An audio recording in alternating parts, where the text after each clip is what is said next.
Hi, everyone. Glad to be here and thanks for joining us. I'm Brad Herndon and I lead what we call personalization data and analytics at Accenture Interactive.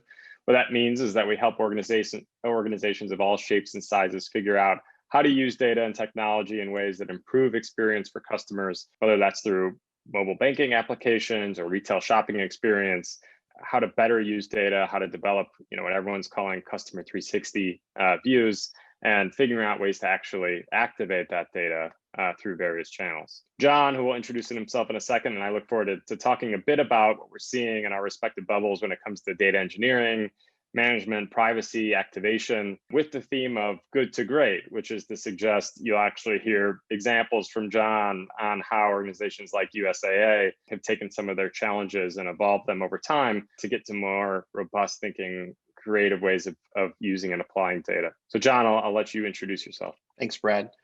Hi, everyone. I appreciate you joining us today. I'm really excited to be here with you. My name is John Salinas, and I'm an engineer at USAA. If you're not too familiar with USAA, we're a financial services company providing banking and insurance products to the military community and their families. We're a Fortune 100 company based here in San Antonio, Texas. The other day, I heard some stats that I kind of thought were really impressive. So we're the 7th largest debit card issuer in the United States and the 11th largest credit card issuer in the United States. So, sometimes I think we're quiet, but I think we do a lot. So like I said, I mentioned I'm an engineer, so I love to build things. My official title is I'm a staff data engineer in our enterprise data and analytics space. I was very fortunate, very lucky. I'm actually the first staff data engineer in the company, and that's really excited to see the company kind of really invest in the career progression for our employees. So really excited to be here, love the place. So a little bit of street cred. So I've built some enterprise services and some real-time data streaming pipelines along the way. I help support our teams on our toughest engineering problems we face, and I help educate our teams on best practices in data engineering. Also, recently found out that an article that I submitted is going to be included in a book by O'Reilly called 97 Things Every Data Engineer Should Know. So I'll be one of those things. So keep an eye out for that at the bookstores. Really excited about that. Brad? Awesome. Thanks, John. Definitely going to be picking that up. Before you jump in, I thought I'd frame up some industry challenges, not just financial services, but across industries that we hear and often see, whether it's CPG, retail, tech, life sciences, others, just to broaden that these problems aren't just specific to any one vertical. I think it's pretty common, and for some of these topics, as you'll undoubtedly know and hear, there's a lot of conversation, and a lot of folks are starting to liken the turning point that we're at in the industry to the age of the smartphone, and not really having anything as significant since that, which dates back quite a way for a lot of us now. So the first is really around first-party data strategy and acquisition. I think we all know it's top of mind. I hate to use the term cookie apocalypse because I think you're all as sick as I am of hearing it. But the reality is that it is a pressing topic. It is what's driving a lot of change, not just the changes that the tech companies, the browsers themselves are rolling out, but the fact that that's really guided by regulation, data privacy, and a more customer consumer oriented view around privacy and why it's important. So I think one of the key distinctions that you'll hear from John is that it's not about just collecting an email address and making the first party customer record data useful, but rather it's about understanding how behaviors actually drive that understanding of customer needs and how we respond to those needs. The second is around durable data collection and activation. And this plays a little bit on the first topic, which is that organizations care about durable solutions, meaning I don't want to just band-aid something and hope that it lasts as long as I need it to continue to see the same return or the same performance that I'm seeing today. And a lot of that's in the media space as we think about marketing attribution and activation. But as new regulation and privacy continues to roll out, things like server-side data collection have become increasingly important. In some organizations who have had capabilities in the server-side data collection space, Tealium being an example, it's starting to click for others around why it's important, what it actually means to collect data server-side, and how you can benefit from using a different collection methodology and technology in new ways. And then real time is the last one. Again, another buzz term. How can we do X, Y, Z in real time, and the differences between near real time. I think the difference is also between decisioning, which is it's one thing to have an action in and an output and a communication out. It's another thing to actually take various degrees of data and signals and say, how do I make and evolve my decision, my response back out? That isn't just a Boolean trigger to get to more predictive decisioning. And that's where real time's really headed. We have seen progress. I was the first to knock all the discussion around AI and ML is that, while it existed, it wasn't as useful as it could have been, and actually applying it day to day. And that was 18 months ago. There's been a lot of progress in even that period in saying, okay, how do we creatively use this power of AI and ML to do better decisioning and to actually make that data actionable, and whether it's across marketing tactics or things like supply chain, all of this data is now coming together. So with that, I'll let John tell you a little bit more about the challenges USAA was facing, so you can hear real life examples of not just the challenge. We'll talk about solution after that. And so, Brad, I want to take that third point that you brought up about real time, because I think that's the first story that I want to tell. So we had been receiving data on our web and mobile interactions for a few years, classic ClickTrail stuff. And over the years, we had gone from a daily feed and we had transitioned that to an hourly feed. And so that was better, right? So the data was still a few hours old, but at least it was a whole lot faster than our daily feed. Then we needed the data faster. An hour wasn't fast enough for us. And so use cases started popping up where we needed the data really fast, within 5 minutes of a click happening. Then we needed the data within 30 seconds. And as we looked into it, our current upstream data feed could not technically support the speed that we needed. The best the upstream system could deliver was 15 minutes. And that was not good enough. And even those 15 minutes, even though we'd get a file every 15 minutes, still the click data, the event time was still a couple of hours old. So that was definitely not good enough for us. So we started to look around for some options. So initially, of course, I mentioned I'm a data engineer, right? So initially we looked at building our own solution, right? It would be easy, right? Just build a web service that gets called from every page hit on our website, on our mobile application. Easy, right? So we did a prototype of a REST service to capture this traffic, and we did show that it worked. Of course it worked. Of course it was going to work. Then we started to get more serious about how we would scale out this service. And at the same time we were starting to talk about that, I got a call about an unrelated different service, unrelated to this prototype that we had just built. I had built a service a few years ago that was very simple. It was super simple, but it was called at every logon. And for a couple of years, it had been humming in production with no issues, never got a call about it. And then I got a phone call from our performance monitoring team. They noticed that the service behavior had changed. And I didn't even know that we did this at the time, but this performance monitoring team looks at basic metrics of our services, things like hit count, speed, memory usage. And they trend those metrics over time and apply some math to look for anomalies. Some very impressive stuff these days, and definitely a couple of years ago it was like, wow, we do this. This is amazing. This is fantastic. Well, so my service was acting outside of its normal threshold, outside of how it normally behaves. Instead of being called 10 to 20 million times a day, it was being called 80 to 100 million times a day. Not something that we had planned for in the service, that it would ever get called that many times. So the good news is the service was keeping up. Things were not breaking, which was very good. But still, it was still very confusing. So as I looked into it, the increase in the volume was because of a Russian botnet attack that our company was experiencing at the time. And so we were able to address the attack, be able to recover from it.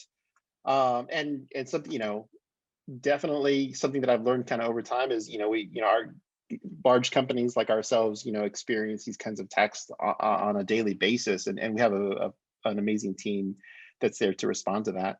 But it got me thinking about this service, this ability of ours to kind of capture all of the clicks in real time, this prototype service that we were building.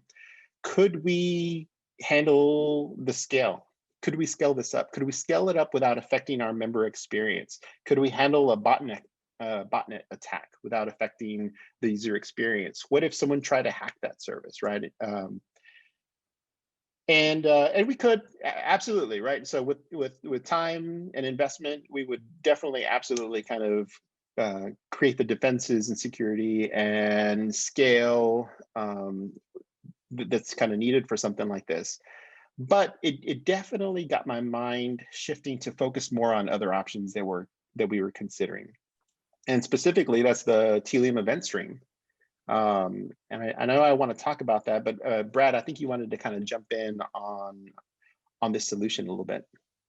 Yeah, thanks, John. Yeah, because I think the challenge you gave there was a much more specific one than some of the others I framed up. So I thought I'd touch on a couple things first. One, which is now you have the case to make, right? For investment, for a new potential solution. And that's a tricky case and a lot of scenarios to make to the business to say, hey, look, there are a number of reasons we need to make this investment. Here's what it's going to return. Here's what it's going to yield, not just for our team, but other teams as well. And so making that business case and having an approach to making that business case is often a huge hurdle, to be totally honest. Not anything in the tech space is ultimately cheap, right? So how do you put together the case that suggests this is the right tech to pursue? And so the way we typically frame that up is to say, from operations through to activation, what are the costs, and how am I going to use this, and what channels and what teams are going to benefit? And so one of the common soapboxes that I have, in all honesty, is right now across all industries, going back to one of the broad strokes points I made around first party data acquisition, it continues to be a core focus, but so much of the business case I see is around collecting customer records and collecting email addresses specifically. And to which my initial response is always, but how are you going to use that, right? Are you just going to send more emails? Because that in itself isn't a business case. Even if you think those emails themselves are going to return value.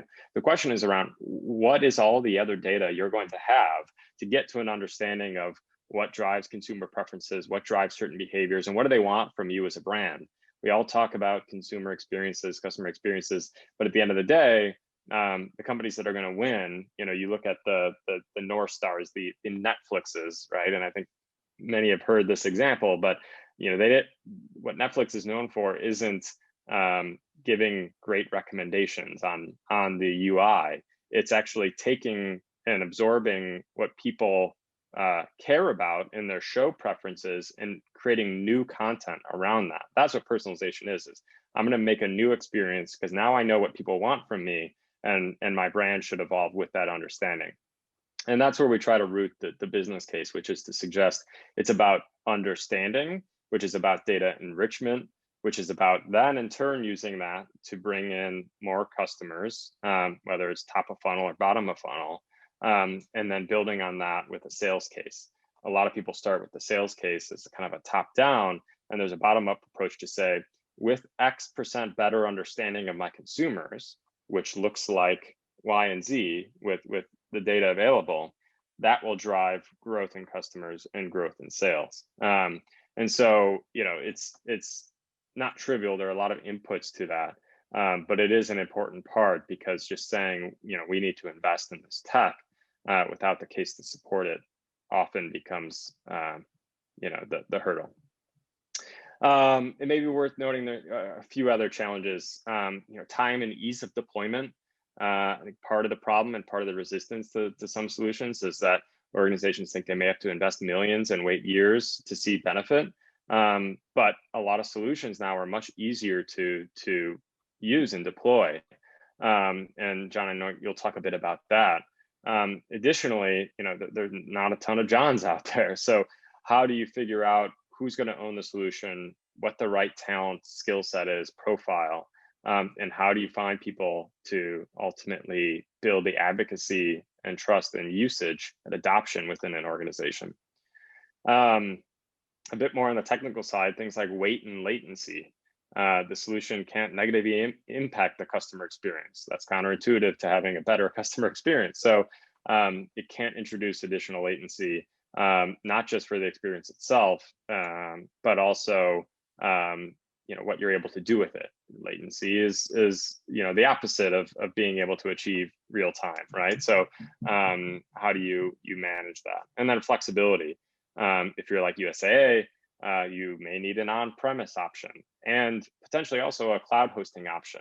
So how do you have that middleware solution that allows for the flexibility to distribute data where it needs to live within the organization to maintain your standards and security? So with that said, it'd be great to hear how you approach leveraging EventStream, John. And as I go into that, Brad, I definitely want to vote up kind of your advocacy for the use case, for there being value, the business value there. One of the trends that I'm seeing internally is we're making a huge investment in maturing our product management, understanding and drive and focus around that area. And so it's really made it really important for us to be able to articulate what the business value is before we kind of head down the road of making an investment. So absolutely love that. And I love how the industry and ourselves internally are really kind of focusing on that. So as we started looking at Tealium EventStream as an option, we were already using Tealium IQ internally for our tag data management. And so it was essentially a flip of a switch for us to be able to enable Tealium EventStream. And Tealium EventStream is like plumbing. It captures these events, and then there are these built-in connectors that allow you to send that data either onto AudienceStream or onto other third-party places where you would need that. And so for us, we were interested in bringing that data on premise for ourselves to be able to consume that. And so it took about 6 months for us to be able to implement our Tealium solution. But that was because we wanted to do the work of capturing those events back on premise on an internal Kafka topic. It was awesome to see our first demo that we did at a town hall where in one window, we were clicking and navigating through our website, and in another window, we would see those interactions coming in real time, not in 15 minutes, not in 30 seconds, but within less than a second of a click happening on our website, that would show up on our internal Kafka topic. We would consume that and print out a message that we had gotten the particular event that we were looking for. And that's going from good to great, I think. And so having these events available to us in real time opened up a lot of use cases for us, right? This was faster than we had started at receiving events once a day, and we had, moved along getting to the events hourly, but now we were getting events in real time as they were happening. And so, of course, you can imagine, right? So we use this data for fraud detection. And so we've got some fraud models that leverage the events that are produced by this flow and able to use that through our login process and our product acquisition flows. And we've also enabled some cross-channel intent communication, right? So if I'm over here on the website and on the mobile device, and I'm clicking through, and then I jump over, I click through into a phone call conversation, right? Our phone system is able to know, okay, what was I doing on the website? Just within the past 30 seconds, what was I working on? And that's possible because we have those events come in real time. And so there was even some back office follow-up workflows that are now being driven by these real-time web events. So along with having these events available to us in real time, Tealium EventStream also stores these events into a Redshift database. That's something that comes out of the box. Don't have to set that up. It's just in there. And now that came came in handy a year ago when the pandemic was just starting up. I was asked if people were searching for anything COVID related on our website search, right? So if you think about our website and your websites, right, you've got a search text box, and then there are people type in key terms, and then they get routed to the page, to the product page or content that they're looking for. So we've got the same thing. We've got a website search. And as we started looking into those website searches, and the website searches is not something that my team owns. It's not something that we're anywhere related to. But what we noticed was the search terms, right? So in the URL, we were putting the search terms as the URL was posted back to us to do the actual search for. And so when we saw those search terms in that URL, we're like, jackpot, we've got the data. We could parse these URLs for a day and determine what people were searching for. And so on the question, as the pandemic was started, and folks asking us, what are people searching for on the website? Are they searching anything COVID related on the website? By looking at that Redshift database that had all of the URLs and all the Tealium event data, we were able to answer that question in 15 minutes. But we took some time to clean up the data, right? So, folks were searching for COVID, COVID-19, coronavirus, the word virus, and we had to kind of strip out some of the things. So people also kind of search for Norton antivirus on our website because it's one of the kind of products we offer up to our members. So we had to kind of prune that out. And so we cleaned up the data. We invested in building a chart to kind of graph the bell curve of this. Then we also automated the process so that every day we were producing this data fresh. And so now we were providing this data to our executives and to the CEO.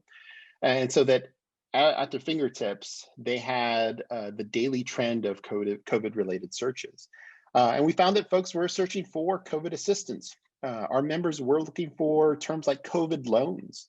And that helped show our executive team that folks needed help, that our members needed help.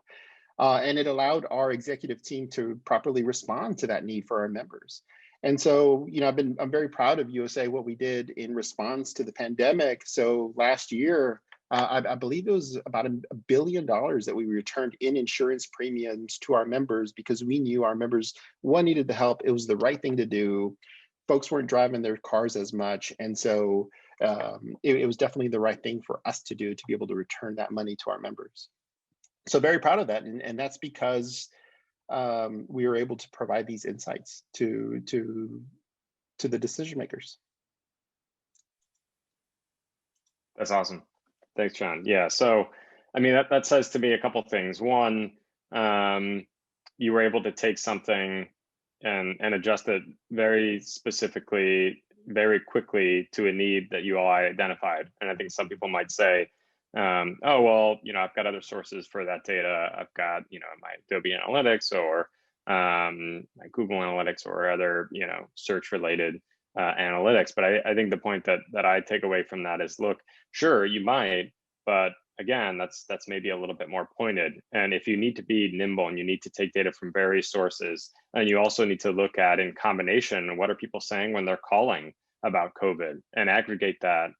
You have the ability to do that much more quickly and easily by bringing all the data into Redshift or a standalone environment, establishing a new project and running a new type of analysis that you wouldn't be able to otherwise with the same flexibility.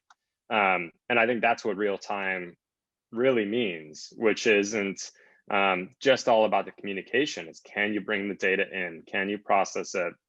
Can you make a decision and push the data back out and allow the organization, to use that as a tool to make big change? And so, I think most organizations would tell you, sure, real-time decisioning is our aspiration, but that's running and we can barely walk. I hear that quite frequently, but the reality is that you can take bite-sized examples of how this is powerful and apply it and start to apply it rather quickly. It seems like a daunting task when in reality, it's all based on, what you think your customers need and understanding that, and then coming up, with the decisions for how to stay ahead of it. John, on that last point, one more thing quickly, as you talk about Redshift and we think about good to great, there is this notion that in order to get to great, you have to make substantial investment. And what you demonstrated, that there are ways to see great without making that substantial investment and starting to show incremental growth. So I'd love to hear a little bit more from your standpoint about what that journey has been like, how you all think about good to great, for more tactical examples like this, when you're taking a challenge, coming up with a solution, leveraging tech, and how you communicate that out to the organization as well. Absolutely, Brad. And that definitely ties in with what we're seeing, right? When more organizations are moving to agile, right? We want to kind of pursue progress over perfection. We want to be able to deliver something now, get that value in there without having to wait a year, 2 years of investment to be able to get that value. And so that's one of the, we talked about the Redshift example, right? So that is available out of the box. You flip the switch for Tealium EventStream, those events start going into Redshift. And that's fantastic. There's no setup that a team needs to do to be able to start consuming that data, right? And so you could start querying that data, start using it, start looking for patterns within your data. And, I think what I really like about EventStream, right, it's that connector, it's the plumbing. And there are other connectors that are available, right? So, and before we go to the connectors real quick, I'm reminded about, along with Redshift, the data is also available in an S3 bucket, right? So all the events that are coming through and flowing through your system, also available in S3 bucket. What's nice about that, if you're using maybe a cloud data warehouse system, like maybe Snowflake, you can easily ingest that data into Snowflake and then use it to be able to do some analytics up in there. So without hardly any effort, set that load up and you have that data available. But then also, what Tealium has done, they've created a marketplace it's very fascinating to look at, right? So there's integrations with third-party applications like Adobe Analytics, Google Ads. There's some personalization companies that they've partnered with to be able, where you can send this data to them and kind of augment, what's going on in your ecosystem with these real-time events, right? So personalization, social apps, Facebook, integrations with AWS. So all that's kind of really fascinating to be able to look at, because it's a very minimal effort to get those integrations up and ready, and the support around that stuff, the maintenance around that stuff is definitely a whole lot less than that first idea that I talked about, where at the beginning of where we started talking, we wanted to build this ourselves, right? And in those scenarios where you build it yourselves, you got to put the care and the feeding on a regular basis to be able to maintain this. So as systems think about, as teams think about, how can we deliver these value quicker, right? You want to look for these solutions that enable that for us, right? What's there out of the box? What's with a minimal of effort, let's turn stuff on, and then we're already getting some benefit from all of that stuff. So that's definitely a huge deal for folks.